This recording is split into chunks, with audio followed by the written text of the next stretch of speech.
At this pharmacy in Greater Paris, a 5-minute screening could be life-saving. You stand up, put your hands here. Là, en fait, on fait passer un petit courant. We're going to scan your hands and feet. You won't feel a thing. This test is to evaluate a user's risk of diabetes. The technology, already used in the US and China, is making an appearance in certain pharmacies throughout France. Our job is not to diagnose people. All we're doing is raising awareness, screening. And if there's a risk of the illness developing, we send people to the doctor.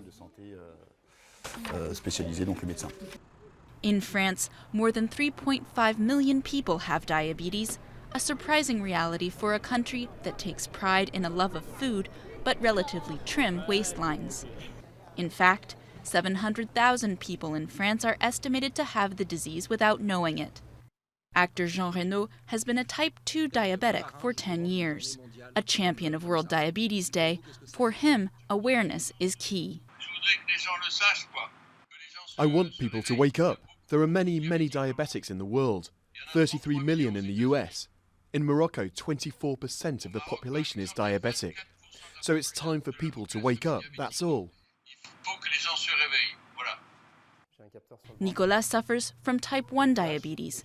His pancreas does not produce enough insulin to regulate his blood sugar, so he has to do so with injections before each meal.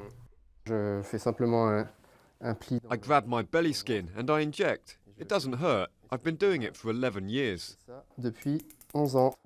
Type 1 diabetes is less common than type 2 and can have a negative impact on heart and liver health over the long term.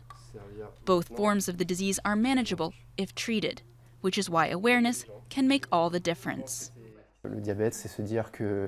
Diabetes is pretty much a part of you. In my case, type 1. My pancreas isn't going to suddenly start producing insulin again. I think for new diabetics, or those who don't know or don't want to know, it's important to accept. It's important to get care. It's important to monitor yourself. Worldwide, the number of people afflicted with diabetes is 415 million and growing.